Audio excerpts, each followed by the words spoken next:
Hi అండి, అందరికీ నమస్తే. వరలక్ష్మి వ్రతం సంపూర్ణ పూజా విధానం గురించి, అలాగే అమ్మవారికి పూజలో ఏ నైవేద్యం పెట్టాలి అనే దాని గురించి, ఇంకా పూజ ఏ సమయంలో చేసుకుంటే మనకి మంచి ఫలితం అనేది దక్కుతుందో ఇప్పుడు మనం తెలుసుకుందాం. ప్రతి సంవత్సరం కూడా శ్రావణ మాసంలో వచ్చే 2వ శుక్రవారం రోజున వరలక్ష్మి వ్రతాన్ని జరుపుకుంటాము. తమ కుటుంబం శ్రేయస్సు కొరకు పెళ్ళైన ఆడవారంతా కూడా భర్త క్షేమాన్ని కోరుతూ మంగళ గౌరీ వ్రతం చేసుకుంటారు. అలాగే కుటుంబం అంతా కూడా ఆరోగ్యంగా ఉండాలని, ఐశ్వర్యంతో ఉండాలని శ్రావణ శుక్రవారం నాడు వరలక్ష్మి వ్రతాన్ని ఆచరిస్తారు. ఈ వ్రతాన్ని ఆచరించడం వలన లక్ష్మీదేవి అనుగ్రహం లభిస్తుందని నమ్ముతాము. ఈ సందర్భంగా వరలక్ష్మి వ్రతం రోజు ఏ ఏ పనులు చేయాలి, ఏ పనులు చేయకూడదు అనే విషయాలను ఇప్పుడు మనం పూర్తిగా తెలుసుకుందాం. వరలక్ష్మి వ్రతాన్ని ఆచరించడానికి ముందు రోజే ఇల్లంతా కూడా ఏ మూల కానీ బూజు అనేది లేకుండా శుభ్రపరచుకోవాలి. అలాగే ఇంకొకటి ముఖ్యంగా ముందు రోజుని మెయిన్ డోర్కి ఉన్న బూజు దుమ్ము అంతా కూడా నీట్గా శుభ్రపరచుకొని డోర్ అంతా కూడా బాగా శుభ్రం చేసుకోవాలి నీళ్ళతో. డోర్ అంతా కూడా ఇలా నీట్గా తుడుచుకున్నాక గుమ్మం కూడా నీట్గా తుడుచుకోవాలి. ఎక్కడ కానీ మరకలు లేకుండా గుమ్మం అంతా నీట్గా తుడుచుకోవాలి. అలాగే ఇంట్లో కొంతమంది ముందు రోజు కూడా నాన్ వెజ్ లాంటివి తింటూ ఉంటారు. ఇంకా నాన్ వెజ్ పచ్చళ్ళు అవి కూడా ఫ్రిడ్జ్లో అలా దాచిపెట్టేసుకుంటూ ఉంటారు. ఈ పూజ చేసుకోవాలంటే చాలా నిష్టగా చేసుకోవాలి. అలాంటివి ఏవి కానీ ఇంట్లో ఉండకూడదు. మీకు కావాలంటే ఇంటి బయట ఎక్కడైనా పక్కన పెట్టేసుకొని పూజ అయిపోయాక మరుసటి రోజున అవి తీసుకొచ్చి ఇంట్లో పెట్టుకోవచ్చు. ముఖ్యంగా వ్రతం ఆచరించే రోజున విడిచిన బట్టలను ఎక్కడ పడితే అక్కడ ఉంచరాదు. వాటిని ఇంటి బయట పక్కన ఏదైనా ఒక పక్కకి పెట్టి ఏదైనా మూసి పెట్టాలన్నమాట. అంటే ఏదైనా ఒక గుడ్డ అనేది కప్పి పెట్టేసేయాలి. ఇంకా వ్రతం చేసుకునే స్త్రీలు తెల్లవారుజామునే అంటే సూర్యోదయం ముందుగానే నిద్ర లేచి ఇల్లంతా కూడా వాకిలి అంతా శుభ్రపరచుకొని ముగ్గులు వేసుకోవాలి. ఈ ముగ్గులు పసుపు కుంకుమ పూజలో ఉంచుకొని వాటిని ముగ్గులకు కూడా అలంకరించుకోవాలి. అలాగే ఇంటి గడపను కూడా గడపకి పసుపు రాసి కుంకుమ బొట్లు కూడా పెట్టుకోవాలి. అలాగే గుమ్మానికి మామిడి తోరణాలు కూడా అలంకరించాలి. ఇంటి మెయిన్ డోర్పై పసుపు కుంకుమలతో స్వస్తిక్ గుర్తును తప్పకుండా వేయాలి. అలాగే పసుపు రాసి కుంకుమ పెట్టిన గడప మీద బియ్యం పిండితో చిన్న గిర్ర ముగ్గన్న కూడా వేయాలి. అలా వేస్తే కానీ మంచిది, అమ్మవారు ఇంట్లోకి వస్తుంది. ఇంకా ఏమంటే ముఖ్యంగా స్నానం చేశాక ఇంకా వంట చేయాలి, అమ్మవారికి నైవేద్యాలు చేయాలి కదా అంటూ ఏ బట్టలంటే ఆ బట్టలు వేసుకోకూడదు. మంచిగా ఉన్న బట్టలు వేసుకోవాలి. అంటే పూజకి పనికొచ్చే బట్టలుగా వేసుకోవాలి. అంటే నైటీలు లాంటివంతా వేసుకోకుండా మంచిగా ఏదైనా ఒక పాత చీరైనా కూడా కట్టుకొని ప్రసాదాలు అనేటివి చేసుకోవాలి. అంతా చేసిన తర్వాత ఫ్రెష్ అయిపోయి వచ్చి పూజకు అన్నీ సిద్ధం చేసుకున్నాక అప్పుడు కావాలంటే వచ్చి మీరు పూజకని తీసుకున్న కొత్త పట్టు చీరలను కానీ ఏదో ఒక చీర తీసుకుని ఉంటాం కదండి, ఆ చీరను కట్టుకొని ముందుగా అయితే తులసి కోట దగ్గర వెళ్ళి పసుపు కుంకుమతో తులసి కోటను అలంకరించి దీపం అనేది వెలిగించుకోవాలి. తులసి మాతకి నమస్కరించుకోవాలి. ఇంకా కూడా తులసి కోట దగ్గర ఒక చిన్న బెల్లపు ముక్కన్న కూడా పెట్టి నైవేద్యంగా పెట్టి అమ్మవారికి నమస్కరించుకోవడం అనేది చేయాలి. తర్వాత మనం నిత్యం పూజ చేసుకుని పూజ గదిలో కూడా చిన్నపాటి బెల్లం ముక్కైనా అలా పెట్టేసుకొని నమస్కారం చేసి దీపాలు అవి వెలిగించుకొని నమస్కారం చేయాలి. ఎందుకంటే మనం వ్రతం ఆచరించే సమయానికి అన్నీ చేసుకుని సిద్ధం చేసుకునే సమయానికి లేట్ అయిపోతుంది. అంటే చాలా సమయం పడుతుంది. కాబట్టి నిత్యం చేసుకునే దగ్గర మనం ముందుగానే దీపాలు వెలిగించుకొని ఏదో ఒకటి నైవేద్యంగా పెట్టాలి. ఏది చేసి పెట్టలేము అనుకున్నప్పుడు చిన్న బెల్లం ముక్కైనా కూడా పెట్టి నైవేద్యంగా దీపారాధన చేసుకోవచ్చు. అంతా దీపారాధన అయిపోయాక వరలక్ష్మి అమ్మవారిని పెళ్లి కూతురులాగా రెడీ చేసుకొని సిద్ధపరచుకోవాలి. తర్వాత అమ్మవారిని ఎక్కడైతే మనం ఎటుపక్క పెట్టాలనుకుంటున్నామో అటుపక్కన ముందుగా ఆవు పేడతో మొత్తం కూడా అలికి శుభ్రం చేసుకొని, తర్వాత అమ్మవారు ఎప్పుడు కూడా తామర పువ్వులో ఉంటారు కాబట్టి తామర పువ్వు ముగ్గు అనేది వేసుకోవాలి. అంటే అష్టదళ పద్మం ముగ్గు వేసుకొని దాని మీద పసుపు కుంకుమలు ఉంచి దానిపై పీఠాన్ని ఏర్పాటు చేసుకోవాలి. ముగ్గు వేసేటప్పుడు బియ్యం పిండిని మాత్రమే వాడుకోండి. ముగ్గు పిండి అనేది వాడకూడదు. ఇలా ఏర్పాటు చేసుకున్న పీఠంపై బియ్యం పోసి పసుపు కుంకుమలు ఉంచి దానిపై అమ్మవారి ఫోటోను కానీ విగ్రహాన్ని కానీ ఏర్పాటు చేసుకోవాలి. ఈ పూజలో శ్రీ మహావిష్ణువు ఫోటోని కూడా తప్పనిసరిగా ఉంచుకోవాలి. ఎందుకంటే లక్ష్మీదేవి స్వామి వారి యొక్క వస్తస్థల నివాసిని. కేవలం లక్ష్మీదేవిని పూజించే వారి ఇంట్లోకి మాకు లక్ష్మి కావాలి అని కోరుకొని వారి ఇంటికి ఆ తల్లి రాదు. ఎక్కడైతే లక్ష్మీదేవితో పాటు వెంకటేశ్వర స్వామి వారిని, విష్ణుమూర్తి స్వామివారిని కూడా ఆరాధిస్తామో ఆ ఇంట్లోకి ఆ తల్లి సంతోషంగా అడుగుపెడుతుంది. అమ్మవారి ఫోటో విగ్రహం కాకుండా కలశాన్ని ఏర్పాటు చేసుకోవాలి అనుకుంటే పీట పైన కొద్దిగా బియ్యం వేసి పోసి ఆ బియ్యంలో పసుపు కుంకుమలు ఉంచి దాని మీద అష్టలక్ష్మి లేదా మామూలు రాగి చెంబు కానీ ఉంచి చెంబులో పసుపు కుంకుమ కొద్దిగా వేసుకొని అలాగే చెంబు చుట్టూ కూడా పసుపు చుట్టూ పూసి తర్వాత కుంకుమతో బొట్లు పెట్టుకోవాలి. ఆ చెంబులో కూడా పసుపు కుంకుమ వేసిన తర్వాత నిండుగా నీళ్లు పోయాలి. ఆ నీటిలో ఇవి వేయడం వల్ల అంత మంచి జరుగుతుంది. ఇంకా కూడా కొద్దిగా అక్షింతలు కూడా వేయాలి. అలాగే ₹1 నాణెమును కూడా వేసుకోండి. అందులో కొద్దిగా పచ్చకర్పూరం కూడా వేసి చెంబు మీద మామిడి ఆకులను ఉంచాలి. ఈ మామిడి ఆకుల మీద పసుపు కుంకుమ రాసిన కొబ్బరికాయను ఉంచాలి. ఈ వ్రతంలో లక్ష్మీ స్వరూపంగా భావించి కొందరు కలశంలోకి అమ్మవారిని ఆవాహన చేసుకుంటారు. కొంతమంది ఫోటోకు పూజ చేస్తారు. మరికొందరు విగ్రహకు పూజ చేస్తారు. కలశానికి కానీ అమ్మవారి ఫోటోకు కానీ లేదా విగ్రహాలకు కానీ దేనికైనా సరే మీరు పూజ చేసుకోవచ్చు.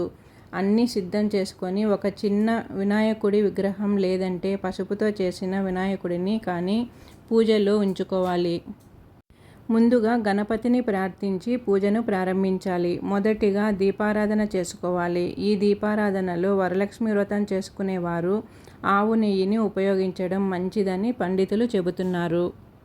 అలాగే దీపాన్ని వెలిగించే ముందు తోరాన్ని సిద్ధంగా ఉంచుకోవాలి. దారపు బంతిని 9 పోగులు తీసుకొని 9 ముడులు వేస్తూ ఒక్కో ముడికి ఒక్కో మంత్రం చదవాలి. ఇవన్నీ వరలక్ష్మి వ్రతం బుక్లో ఉంటాయి, చూసి చేసుకోవచ్చు. ఆ ఒక్కొక్క మంత్రాన్ని చదువుతూ 9 ముళ్ళు వేసి మధ్యలో పుష్పాలను ఉంచి తోరణాలను సిద్ధం చేసుకోవాలి. ఈ తోరాన్ని పూజలో కూర్చున్న వ్రతాన్ని ఆచరించేవారు కట్టుకోవాలి. అలాగే మనం ఎంతమందికి అయితే వాయనం ఇస్తున్నామో అంతమందికి కూడా ఈ తోరణాలను సిద్ధం చేసుకొని అమ్మవారి దగ్గర పెట్టుకోవాలి. వ్రతకల్పం బుక్కులో తోరపు అని వస్తుంది కదా, అప్పుడు ఆ తోరణము పూజ చేసి వ్రతం చేసేవారు తోరము కట్టుకొని చివరిలో వాయనం ఇచ్చే వాళ్లకు కట్టాలి. ఇలా పూజను ప్రారంభించి స్వామి అమ్మవార్లకు గంధము కుంకుమ బొట్టు పెట్టుకోవాలి. అలాగే మీ దగ్గర ఏమైనా గోల్డ్ జ్యువెలరీ ఉంటే కానీ వాటిని ఒక్కసారి నీళ్ళలో శుభ్రపరిచి అలాగే వాటిపైన కొద్దిగా పసుపు నీళ్ళను చల్లి అమ్మవారికి అలంకరించవచ్చు. అలాగే కలశానికి పూజ చేసేవారు కూడా ఆభరణాలను ఆ విధంగా ఫస్ట్ నీళ్ళలో శుభ్రపరచుకొని తర్వాత కొద్దిగా పసుపు నీళ్ళు అనేది చల్లి కలశానికి అలంకరించుకోవచ్చు. ఇంకా అమ్మవారికి అటు ఇటు 2 పక్కల ఏనుగు బొమ్మలను ఉంచడం శుభప్రదం అని చెబుతారు. కాబట్టి మీ ఇంట్లో కానీ ఏనుగు బొమ్మలు కానీ విగ్రహాలు కానీ ఉంటే వాటిని అమ్మవారికి ఇరువైపులా అంటే 2 పక్కల కూడా ఉంచితే శుభం జరుగుతుంది. అలాగే అమ్మవారికి 2 పక్కల ఒక పక్కన పసుపు నింపిన చిన్న గిన్నె, ఇంకో పక్కన అదే మాదిరిగా చిన్న గిన్నెలో కుంకుమ నింపి 2 పక్కల కూడా పెట్టాలి పసుపు కుంకుమ గిన్నెలు. అలా పెట్టడం వల్ల అమ్మవారు సంతోషిస్తారు. వీటితో పాటు ఒక చిన్న ప్లేట్లో చిల్లర పోసి, అంటే చిల్లర అంటే అవి 25 పైస్ అయినా కూడా 1 రూపీ అయినా కూడా రూపాయి బిళ్ళలు అనమాట. ఎలాంటి చిల్లర అయినా కూడా శబ్దం వచ్చేట్టుగా ఆ ప్లేట్లో పోసి అమ్మవారి ముందు ఉంచాలి. అలా ఆ సౌండ్ వినడం వల్ల అమ్మవారికి ఎంతో సంతోషపడుతుందన్నమాట. అంటే మనం ప్లేట్లో చిల్లర పోసేటప్పుడు గలగల అనే సౌండ్కి అమ్మవారు ఇంట్లోకి అడుగుపెట్టి వస్తారు. పెద్దల మాట, పెద్దలు చెప్తున్నారు. అలాగే ముందుగా అయితే అన్నీ సిద్ధం చేసుకున్న తర్వాత గణపతి పూజ చేసుకోవాలి. ఆ తర్వాత శ్రీ మహావిష్ణువుని కూడా ఆరాధించాలి. పూలు లేకుంటే అక్షింతలతో కానీ విష్ణు అష్టోత్తరం చదువుకోవాలి. అలాగే అమ్మవారిని పూజించేటప్పుడు ఎర్రపు రంగు పూలు లేదంటే సువాసన వచ్చే జాజి పూలు అంటే మల్లెపూలు లేదా ఎర్రని అక్షింతలు ఇవి కలుపుకొని ఏదైనా సరే వీటిలో ఉపయోగించుకోవచ్చు మనం శ్లోకం చదువుకునేటప్పుడు. అమ్మవారికి చీర, జాకెట్, 1 లేదా 2 డజన్ల గాజులు, తాంబూలం, పసుపు కుంకుమ, దువ్వెన, అద్దము, పౌడర్ వీటితో పాటు ఏవైనా అలంకరణ వస్తువులను కూడా అమ్మవారికి సమర్పించుకోవచ్చు. ఇలా అమ్మవారికి సమర్పించే చీరను ఇంటికి ఎవరైనా ముత్తైదువును ఆహ్వానించి ఆమెను లక్ష్మీ స్వరూపంగా భావించి ఆ ముత్తైదువకు ఈ చీరను వాయనంగా ఇస్తే చాలా మంచిది. లేకుంటే వ్రతం ఆచరించిన స్త్రీ అయినా కూడా ఆ చీర, తాంబూలం అనేది ఉంచుకోవచ్చు. అలా చేసినా కూడా మంచి జరుగుతుంది. అలాగే అమ్మవారికి మీ శక్తి కొలది నైవేద్యాలను 3 లేదా 5 లేదా 9 రకాల నైవేద్యాలను అమ్మవారికి సమర్పించుకోవచ్చు. మీరు ఎన్ని నైవేద్యాలు సమర్పించినా కూడా అందులో తప్పనిసరిగా క్షీరాన్నం, పులిహోర, శనగలతో చేసినవి అంటే పూర్ణాలు, బొప్పట్లు ఉండేలా చూసుకోవాలి. ఇక వీటితో పాటు అమ్మవారికి అరటిపండు కూడా ప్రీతి అని చెబుతూ ఉంటారు కాబట్టి అరటి పండ్లను కూడా అమ్మవారికి నివేదించాలి.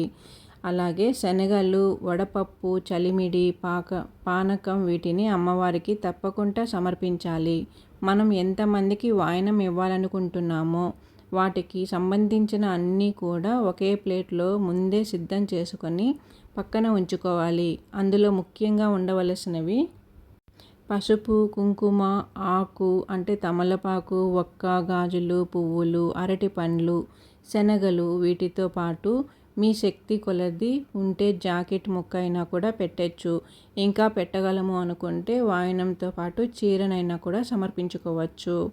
వాయనంలో ఇచ్చే శనగలు గురుగ్రహానికి సంబంధించినవి. ఇలా వాయనంలో శనగలు ఇవ్వడం వలన గురుగ్రహానికి సంబంధించిన ఏమైనా దోషాలు ఉంటే అవన్నీ కూడా తొలగిపోతాయి. ఇలా దీపధూప నైవేద్యాలను అమ్మవారికి సమర్పించిన తర్వాత మంగళహారతి ఇవ్వాలి. అలాగే అమ్మవారిని తప్పకుండా ధూపం సమర్పించాలి.